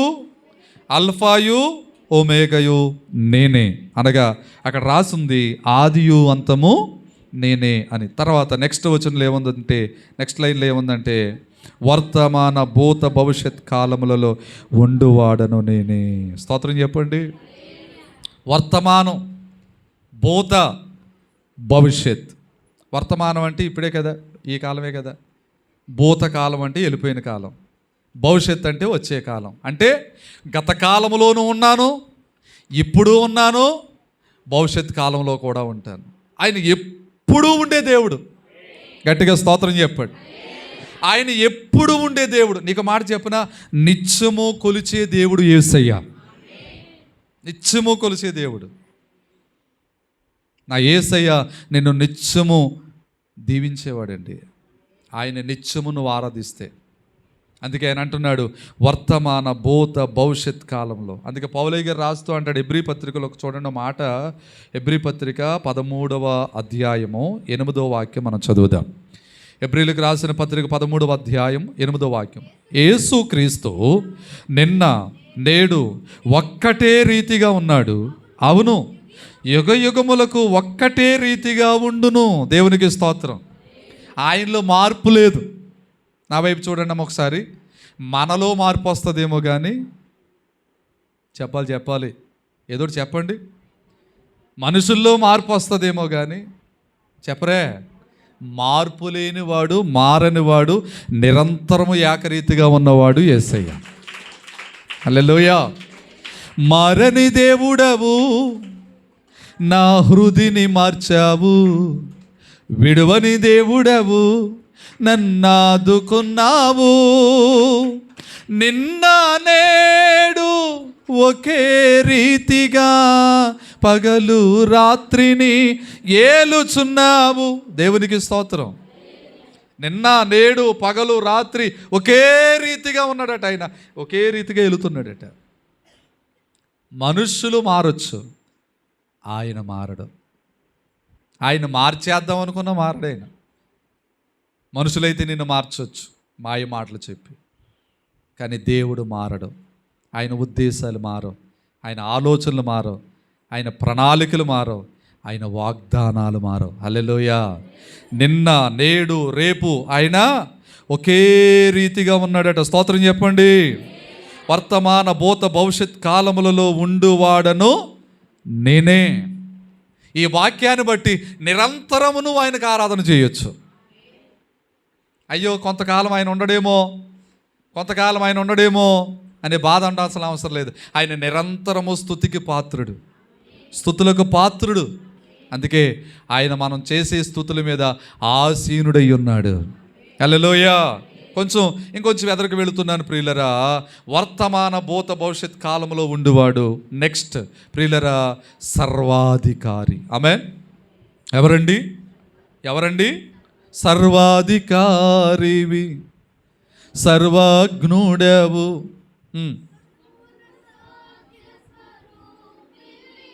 హల్లెలూయా. ఎవరైనా ఎసన్న గారు పాడుతూ బలి చెప్పారండి, సర్వాధికారి అయిన దేవుడైన, నిరంతరము స్తోత్రార్హుడైన, సర్వాధిపత్యం కలిగిన దేవుడు. ఆయనకి ఇంకా చెప్పాలంటే ఆయన న్యాయకర్త. ఎవరండి? న్యాయము తీర్చే దేవుడు. నీకు నష్టము కలగకుండా న్యాయము తీర్చే న్యాయకర్త ఆయన సర్వాధికారి. సర్వాధికారములు ఆయనకు కలిగి ఉన్నారు. అందుకే సర్వాధికారి కనుకనే ఆయన ప్రియులరా అలా పడవలో వెళుతూ ఉన్నప్పుడు తుఫాను చెలరేగింది. శిష్యులందరూ గలిబిలైపోయి వాళ్ళ ప్రియులరా యేసు ప్రభువారిని లేపారు. వెంటనే ప్రభువారు లేచి సముద్రమును గద్దించగా, గాలిని గద్దించగా, తుఫానును గద్దించగా మిక్కిలి యేసయ్యకు స్తోత్రం చెప్దాం. హల్లెలూయా. నీ కుటుంబంలో ఒకవేళ గలిబిలు ఉందేమో, నీ కుటుంబంలో ఒకవేళ తుఫాను ఉందేమో, నీ కుటుంబంలో కెరటాలు లాంటి శ్రమలు ఉన్నాయేమో, నా దేవుడు వాటిని గద్దిస్తే అవన్నీ ఏమవుతాయి తెలుసా? నిమ్మలమైపోతాయి. అందుకే ఆయన సహాయం కోరుకోవాలి. నువ్వు సర్వాధికారి అయిన నా యేసయ్య సహాయాన్ని నువ్వు కోరుకుంటే, ఆయన సర్వాధికారి అయిన దేవుడు. ఎన్ని చెప్పాను ఇప్పటికి లక్షణాలు? సుమారు 9 చెప్పాను. మొదటిది నమ్మకమైన సాక్షి. 2 మృతుల్లో నుండి ఆది సంభూతుడిగా లేచినవాడు. 3 భూపతులకు అధిపతి. 4 మనలను ప్రేమించేవాడు. 5 తన రక్తం వలన మన పాపముల నుండి విడిపించినవాడు. 6 తండ్రి యగు దేవునికి ఒక రాజ్యముగా యాజకులుగా మనల్ని చేసినవాడు. 7 అల్ఫాయు ఓమేగయు. 8 వర్తమాన భూత భవిష్యత్ కాలముల్లో ఉండేవాడు. 9 సర్వాధికారి. ఆమేన్. 10 ప్రియులరా దేవుడునగు ప్రభు. అక్కడే ఉంది చూడండి, అన్నమాట అక్కడే ఉంది. సర్వాధికారియు దేవుడునగు ప్రభు. దేవునికి స్తోత్రం చెప్పండి. ఆయన దేవుడు, యేసుక్రీస్తు ప్రభువారి దేవుడు. ఆయన ప్రభువు, అందరికీ ప్రభు. అందుకే అపోస్తుల కార్యాలు 10:36 తీయొద్దు, అందరికీ తెలిసిందే. అక్కడ ఏముంటుంది తెలుసా? యేసుక్రీస్తు అందరికీ ప్రభువు, యెహోవా అందరికీ ఉపకారి. ఆయన అందరికీ ప్రభు, అందరికీ దేవుడు. కొందరికి దేవుడు కాదు. కొందరు ఏమంటారంటే వాళ్ళ దేవుడండి, వీళ్ళ దేవుడండి, వాళ్ళకి దేవుడండి, వీళ్ళకి దేవుడండి. కాదు, ఆయన అందరికీ దేవుడు. హల్లెలూయా. ఆయన అందరిలో ఒకడు కాదు. స్టీవెన్సన్ గారు రాస్తూ అంటాడు, అందరిలో ఒకడు కాడు, యేసు అందరికీ ఒకే దేవుడు. హల్లెలూయా. అందరిలో ఒకడు కాదు, ఆయన అందరికీ దేవుడు. ఆమేన్. అందరికీ దేవుడు. ఆయన కోసం ఇంకా చెప్పాలంటే పవిత్రుడు, నిష్కలంకుడు, నిర్దోషి, పాపులలో చేరనివాడు, ప్రత్యేకంగా ఉన్నవాడు. హల్లెలూయా. కనుక దేవుడునగు ప్రభువు, దేవుడునగు ప్రభు. ఆయన మనకు దేవుడు. ఇంకా చెప్పాలంటే మనకి ప్రభు, మనల్ని ఏలేవాడు, మన మీద పరిపాలన చేసేవాడు. అందుకే యేసయ్యా నీ నాయకత్వంలో నన్ను నేను అప్పగించుకుంటున్నానయ్యా, నీ యొక్క కృపకు నన్ను నేను అప్పగించుకుంటున్నానయ్యా. నీ ప్రభువుకి నువ్వు అప్పగించుకుంటే నీ జీవితాన్ని చక్కగా దేవుడు మలుస్తాడు. స్తోత్రం కలుగును గాక. దేవుడు నాకు ప్రభు సెలవిచ్చుచున్నాడు అని చెబుతూ ఇంకొంచెం ఎదరికి వెళితే ప్రియులరా, ఆయన కోసం రాయబడిన మాటలు ఏమిటి అంటే ప్రియులరా చూడండి, 14వ వచనంలోకి వస్తే, ఆయన తల వెంట్రుకలను తెల్లని ఉన్నిని పోలినవై ఉండెను, హిమమంత ధవళముగా ఉండెను. తెల్లని తల వెంట్రుకలయు తెల్లని ఉన్నిని పోలిన వెంట్రుకలు కలిగిన యేసయ్య. అంటే తెలుపు దేనికి సాదృశ్యం అంటే పరిశుద్ధతకు సాదృశ్యం. ఆమేన్. పరిశుద్ధంగా జీవించాలి, పరిశుద్ధంగా బ్రతకాలి. హిమమంత ధవళము అంటే తెలుపు. అందుకే ప్రియులరా, మరి దేవుడు ఎందుకు పరిశుద్ధ గ్రంథంలో మరి దేవదూతలు పరలోకంలో తెల్లని వస్త్రాలు ధరించుకుని ఉంటారు? తెలుపు. ఆయన సింహాసనం తెలుపు, ఆయన తల వెంట్రుకలు తెలుపు, తల వెంట్రుకలు మెరియుచున్న అపరంజితో ఆయన పోల్చబడినవాడు. స్తోత్రం కలుగును గాక. ఇంకా కొంచెం ఎదరికి వెళితే ఆయన నేత్రములట అగ్ని జ్వాలల్లా ఉన్నాయంట. స్తోత్రం చెప్పండి. ఆయన నేత్రాలు ఎలా ఉన్నాయి? ఆయన ప్రేమ కలిగిన చూపు చల్లగా ఉంటుంది, ఆయన కోపము నిమిషమాత్రం ఉంటుంది. ఆయన నేత్రాలు అగ్ని ఎలా మండుతుంటుందో ఆయన నేత్రాలు అట్లా ఉన్నాయంట. దేవుని బిడ్డ, నువ్వు దేవుని మాట వింటే కరుణ నీ మీదకి వస్తుంది. ఆయన మాట వినకుండా వ్యతిరేకంగా జీవిస్తే ఆయన ఉగ్రత నీ మీదకి దిగి వస్తుంది. ఆయన నేత్రములు అగ్ని జ్వాలల వంటి నేత్రములు. కొంచెం ఎదరికి వెళదాం ప్రియులరా, కొంచెం ఎదరికి వెళదాం. ఆయన పాదములు కొలిమిలో పుటం వేయబడి మెరయుచున్న అపరంజితో సమానమై ఉండెను. ఆయన పాదాలు ఎలా ఉన్నాయి? ఇవన్నీ ఎవరు చూస్తున్నారో తెలుసా? యోహాను గారు ప్రత్యక్షత కలుగుతుంది ఆయనకి, దర్శన ప్రత్యక్షత. దేవునికి స్తోత్రం. దర్శన ప్రత్యక్షత కలుగుతుంది. యోహాను గారు దర్శన ప్రత్యక్షతను కనపరుస్తూ ఉన్నారు. యోహాను గారికి ఈ భాగ్యం దొరుకుతుంది. ఆయన పాదాలు చూస్తే ఎలా ఉన్నాయంటే ప్రియులరా ఆయన ప్రియులరా పాదాలు ఎలా ఉన్నాయంట? కొలిమిలో పుటం వేయబడిన మెరయుచున్న అపరంజి. అపరంజి అంటే ఏంటి? అపరంజి అంటే ఏంటి? బంగారమేనా? కాదా? అపరంజి అంటే ఏంటండి? బంగారం. బంగారముతో పోల్చబడినాయి ఆయన పాదాలట. అపరంజిని పోలి ఉన్నాయి. బంగారంతో పోల్చబడింది. బంగారం కంటే శ్రేష్టమైనది అది. ఆయన పాదములు ప్రియులరా అపరంజిని పోలి ఉండెను. దేవునికి స్తోత్రం చెప్పండి. ఇంకా 15లో ఆయన కంఠస్వరము విస్తార జల ప్రవాహముల ధ్వని వలె ఉండెను. ఇవన్నీ కూడా ఆయన స్వరం ఎలా ఉందంటే విస్తార జల ప్రవాహముల ధ్వని ఎలా ఉంటుంది. సముద్రం ఒడ్డుకి వెళ్ళారు ఎప్పుడైనా? సముద్రం ఒడ్డుకి వెళ్ళారా? కెరటం వచ్చేటప్పుడు సౌండ్ ఎట్టా ఉంటుంది? పెద్ద కెరటం వచ్చినప్పుడు సౌండ్ ఎట్టా ఉంటుంది? దూరం నుంచి కెరటం వచ్చినప్పుడు సౌండ్ ఎట్టా ఉంటుంది? గమనించారు మీరు ఎప్పుడైనా? అలా ఉందంట ఆయన స్వరం. ఆయన స్వరం. అందుకే మన స్వరాన్ని దేవుని సన్నిధిలో ఉపయోగించాలి. చాలామంది వస్తారు, వెళ్ళిపోతారు. ఎందుకు వస్తారు, ఎందుకు వెళ్ళిపోతారో తెలియదు. స్వరాన్ని దేవుని సన్నిధిలో ఉపయోగించరు. ఇక్కడ ఆయన కంఠస్వరం ఎట్టా ఉంది అంటే ప్రియులరా ఆయన స్వరము ప్రియులరా ఎలా ఉంది? విస్తార జల ప్రవాహముల ధ్వని వలె ఉండెను. 16 ఆయన తన కుడి చేత 7 నక్షత్రములను పట్టుకొని ఉన్నాడు. దేవునికి స్తోత్రం. హల్లెలూయా. ఏమండి ఆయన కుడి చేత ఎన్నున్నాయంట నక్షత్రాలు? నా వైపు చూడండి. ఎన్నున్నాయమ్మా? నేను గూగుల్లోకి వెళ్ళి నక్షత్రం వైశాల్యం ఎంత అని టైప్ చేశాను. గూగుల్ ఉంది కదా మనకి, ఏదన్నా కావాలంటే వెళ్ళి అడిగితే చెప్పేస్తుందిగా. గూగుల్ దగ్గరికి వెళ్ళి గూగుల్లో అడిగాను. గూగుల్ ఇచ్చిన ఆన్సర్ ఏంటో తెలుసా? ఒక్కొక్క నక్షత్రం అంటండి సూర్యుడి కంటే పెద్దగా ఉంటుందంట. మీకు ఏమైనా అర్థమైందని నేను చెప్పింది? వాక్యం అర్థమవుతున్న వాళ్ళు స్తోత్రం చెప్పండి. ఒక్కొక్క నక్షత్రం, సూర్యుడు ఉన్నాడు కదా ఆకాశంలో, సూర్యుడి కంటే ఒక్కొక్క నక్షత్రం పెద్దగా ఉంటుందట. ఒక్కొక్క నక్షత్రం సూర్యుడి కంటే చిన్నగా ఉంటుందట.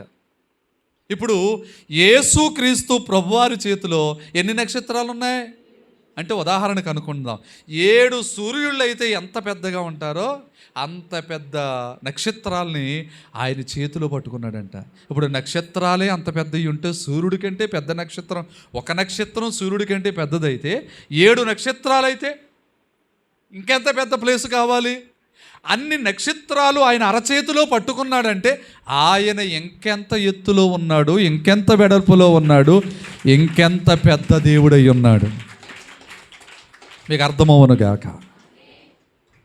7 నక్షత్రాలు ఆయన కుడి చేత పట్టుకుని ఉన్నాడు. స్తోత్రం చెప్పండి. ఆయన ఇంకొక లక్షణం, ఆయన నోట నుండి 2 అంచులు గల వాడి అయిన ఖడ్గం ఒకటి బయలు వెడలుచున్నది. 2 అంచుల ఖడ్గం అదేంటో తెలుసా? దేవుని వాక్యం. ఆయన నోట్లోంచి ఏమొస్తుంది? నీవు నోరు తెరిస్తే ఏం రావాలా? మాట్లాడాలి.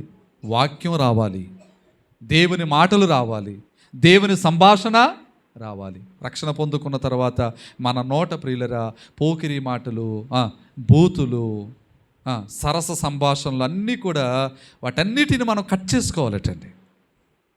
ఎందుకంటే యేసయ్య రక్తంతో మనం కడగబడ్డాం కనుక. దేవునికి స్తోత్రం. హల్లెలూయా.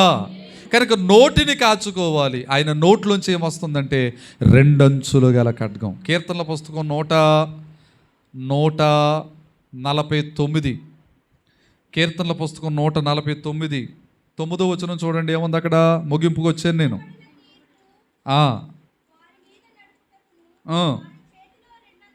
వారి చేతిలో 2 అంచులు గల ఖడ్గం ఉన్నది. ఆయన భక్తులకందరికీ ఈ ఘనత ఇదే, యెహోవాను స్తుతించండి. దేవునికి స్తోత్రం. వారి చేతిలో 2 అంచులు గల ఖడ్గం ఉన్నది. ఇంతకీ మన చేతిలో ఖడ్గం ఏది? బైబిల్ చూపించండి అందరూ. ఇదేగా. అందుకే దైవజనుడు దేవదాసయ్య గారు అన్నారు, దేవుని వాక్యమనే ఖడ్గముతో ఓ సాతానా నీ శిరస్సును మేము ఖండించుచున్నాం. పౌలు గారు కూడా రాస్తూ ఏమంటారు, వాక్య ఖడ్గం రెండంచులుగా ఖడ్గం ఎవరి చేతిలో ఉంది? ఆయన భక్తుల చేతిలో ఉందట. కొంతమంది బైబిల్ తెచ్చుకుంటానికి కూడా సిగ్గండి, ఏమనుకోమాకండి సహోదరులు సహోదరులు, ఏమనుకో దమ్మలారు, అందరికీ వందనాలు మరణాతులు. బైబిల్ ఇలా పట్టుకుని తేటానికి కొంతమందికి ఏంటి చేపరేమ, ఈ చొక్కాయి లోపల దాసేస్తారు, లేదంటే చీరసింగి లోపలెట్టేస్తారు. ఎంత భయమో ఎంత సిగ్గో కొంతమందికి. ఏసై అన్నాడు, ఇక్కడ నువ్వు సిగ్గుపడితే రేపు పొద్దున్న దోతలతో వచ్చినప్పుడు నేను సిగ్గుపడతాను అన్నాడు. దేవుని సన్నిధికి వచ్చేటప్పుడు అతిశయంతో తెచ్చుకోవాలి దేవుని గ్రంథాన్ని. గట్టిగా స్తోత్రం చెప్పాడు. హల్లెలూయా. నీవు దేవుని గ్రంథాన్ని మోస్తే దేవుడు నిన్ను మోస్తాడు. ఆమేన్. అసలే బైబిల్ బయటకు వచ్చిన నెలలో ఉన్నాం మనం. ఈ నెల 31వ తారీఖున బైబిల్ ప్రియులరా బయటకు తీసుకువచ్చిన రోజు. మార్టిన్ లూథర్ గారు బైబిల్ గ్రంథాన్ని బయటకు తీసుకొచ్చిన రోజు. ఆ రోజు ప్రేయర్ ఉంటుంది మన చర్చిలో. 31వ తారీఖు పగలు చర్చిలో ప్రేయర్ ఉంటుంది, సంఘం సిద్ధపడాలి. అది చెప్తున్న తర్వాత ఇప్పుడు ఆయన నోట్లోంచి ఏమొస్తుందండి? దేవుని యేసయ్య నోట్లోంచి ఏమొస్తుంది? రెండంచులు గల చాలామంది నోట్లోంచి ఏమొస్తాయి? ఆవలింతలు వస్తాయనండి. ఏమొస్తాయి? ఆవలింతలు వస్తాయి. ఇంకా కొంచెం లోతుకెళ్తే చాలా వస్తాయి, అవి నేను చెప్పకూడదు. మన నోటులోంచి దేవుని వాక్యం అనే ఖడ్గము బయటకు వచ్చునుగాక. దేవుడు మన చేతులు ఏం పెట్టాడంట? రెండంచులు గల ఖడ్గం పెట్టాడంట. ఆ రెండంచుల ఖడ్గమే దేవుని వాక్యం. హల్లెలూయా. ఆయన నోట రెండంచులు గల ఖడ్గము, వాడి అయిన ఖడ్గం ఒకటి బయలు వెడలు చుండెను. ఇంకా చెప్పాలంటే ఆయన ముఖము మహా తేజస్సుతో ప్రకాశిస్తున్న సూర్యుని వలె ఉండెను. మీరేమనుకోకుండా సూర్యుడు మంచిగా బయటకు వచ్చినప్పుడు మీరు బయటకు వెళ్ళి సూర్యుడు 10 నిమిషాలు అట్టా చూడండి. సూర్యుడు చూడండి, ఇంకేం చూడకుండా. తర్వాత ఇంట్లోకి వచ్చేయండి. మీకు ఏమన్నా కనిపిస్తాయా? అమ్మా ఎదురుగుండా మనసున్నా కనిపిస్తాడా? చెప్పాలి. ఒక సూర్యుని చూస్తేనే మనకు అట్టా ఉంటే నా యేసయ్య ఎవరో తెలుసా? కోటి సూర్యుల కంటే కాంతి కలిగిన వాడు. అందుకే మలాకీ గ్రంథం 4వ అధ్యాయం 2వ వచనంలో ఏమంటారు తెలుసా? అయితే నా నామమందు భయభక్తులు గలవారు మీకు నీతి సూర్యుడు ఉదయించును, ఆయన రెక్కలు మీకు ఆరోగ్యాన్ని కలుగజేస్తాయి. మన యేసయ్య ఎవరో తెలుసా? నీతి సూర్యుడు. స్తోత్రం చెప్పాలి. నీతి ఆ నీతి సూర్యుడు ముఖం అంట ఎట్ట ఉందమ్మా? ప్రకాశించుచు ఉన్నది. స్తోత్రం చెప్పండి గట్టిగా. హల్లెలూయా. ఇంకా చెప్పాలి అంటే నెక్స్ట్ లైన్ మనం చదివితే, నేను ఆయనను చూడగానే, ఎవరంటున్నారు ఈ మాట? యోహాను గారు. నేను ఆయనను చూడగానే చచ్చిన వాని వలె ఆయన పాదముల యొద్ద పడి తిని, ఆయన తన కుడి చేతిని నా మీద ఉంచి నాతో ఇట్లనెను. స్తోత్రం చెప్పండి. ఏమంటున్నాడు ఆయన? భయపడకు. హల్లెలూయా. ఏమంటున్నారండి? భయపడవద్దు. ఆయన కుడి చేతిని నా మీద ఉంచి, ఆయన కుడి చేతిని నా మీద ఉంచి ఆయన నాతో చెప్తున్న మాట ఏంటో తెలుసా? భయపడకము. దేవునికి స్తోత్ర. దేవుడు కూడా ఆయన హస్తం మనకు తోడుగా ఉంచి, ఆయన కుడి చేతి మనకు తోడుగా ఉంచి, ఆయన దక్షిణ హస్తం మనకు తోడుగా ఉంచి ఆయన ఏం చేస్తున్నాడు తెలుసా? మనలను ప్రియులరా ఆయన ధైర్యపరుస్తున్నాడు. యెషయా గ్రంథంలో ఉంటే తీయొద్దు 41:10 ఉంటుంది, ఇదిగో నేను నీకు తోడై ఉన్నాను, నీకు సహాయము చేయువాడను నేనే, నిన్ను బలపరచువాడను నేనే, నీతి అను నా దక్షిణ హస్తంతో నిన్ను ఆదుకుంటానన్నాడు యేసయ్య. దేవునికి స్తోత్రం. కనుక దేవుని పిల్లలారా ఆయన కుడి హస్తము యోహాను గారి మీద ఉంచి, ఇదిగో భయపడకు. ఏమన్నారండి? భయపడకు. 18వ వచనం, నేను మొదటి వాడను జీవించువాడను, మృతుడనైతిని గాని యుగయుగములు కూడా నేను సజీవుడనై ఉన్నాను. యుగయుగములు సజీవుడైన దేవుడు మన యేసయ్య. చప్పలు కొట్టేసే నామను మహిమపరుద్దాం. ఈ ఒక్క యుగమే కాదు, యేసుక్రీస్తు ప్రభువారు చనిపోయారు కదా, సమాధులు పెట్టారు కదా. ఆనాడు స్త్రీలు సుగంధ ద్రవ్యాలు సిద్ధపరిచి ఏం చేశారు తెలుసా? ఇదిగో యేసుక్రీస్తు ప్రభువారికి ఆయన దేహానికి పోద్దామని చెప్పేసి బయలుదేరారట. ఎవరు? కొంతమంది స్త్రీలు. బయలుదేరేటప్పటికి ఏం జరిగింది అక్కడ అంటే, అప్పటికే దేవదూత వచ్చింది, ఆ సమాధి మీద ఉన్న రాడు పొర్లించింది, లోపల ఆయన లేరు. ఏమయ్యారు అంటే, సజీవుడైన యేసైన వాళ్ళు ఎక్కడ వెతుకుతున్నారు?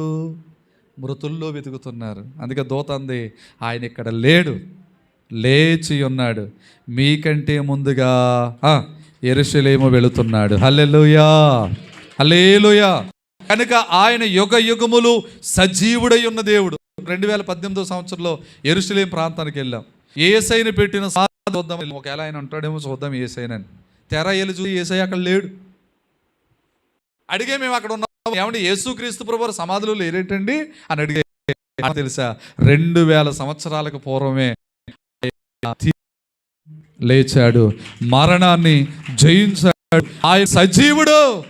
ఎవరండి? మనం నమ్మున్న దేవుడు ఎవరు అమ్మా? అందుకే భక్తుడు పాడుతూ అన్నాడు, నేను నమ్మినా నా దేవుడు ఎరుగుదును, నేను నమ్మినా నా దేవుని ఎరుగుదును, కలత చెందను నేను సిగ్గునొందెను, కలత చెందను నేను సిగ్గునొందెను, నే నమ్మిన దేవుని ఎరుగుదును, నే నమ్మిన దేవుని ఎరుగుదును, నేను నమ్మిన నా దేవుని ఎరుగుదును, నేను నమ్మిన నా దేవుని ఎరుగుదును. హల్లెలూయా. ప్రియమైన దేవుని విశ్వాసులారా, ఇక్కడ మనం చెప్తున్న మాటలో ఆయన సజీవుడై ఉన్నాడు. స్తోత్రం చెప్పండి. ముగింపుకు వస్తూ నేను మాట్లాడుతున్నాను. ఇక చివరిగా ప్రియులారా, ఆయన అంటున్న మాట ఏంటో తెలుసా? సజీవుడనై ఉన్నాను, మరియు మరణము యొక్కయు పాతాళ లోకము యొక్కయు తాళపు చెవులు నా స్వాధీనములో ఉన్నవి. దేవునికి స్తోత్ర. మరణము యొక్కయు పాతాళ లోకము యొక్క తాళపు చెవులు నా స్వాధీనములో ఉన్న. ఎవరి స్వాధీనములో? యేసయ్య స్వాధీనములో ఉన్నవి, యేసయ్య స్వాధీనములో ఉన్నవి. కనుక మనము ప్రియులారా దేవునికి భయపడి జీవించాలి, ఆయనకు భక్తి చేస్తూ జీవించాలి. ముగింపుకు వస్తూ నేను మాట్లాడుతున్నాను. అప్పుడు ఆయన అంటున్న మాట, కాగా నీవు చూచిన వాటిని, ఉన్న వాటిని, వీటి వెంట కలగబో వాటిని, అనగా నా కుడి చేతిలో నీవు చూచిన 7 నక్షత్రములను గూర్చిన మర్మమును. ఆయన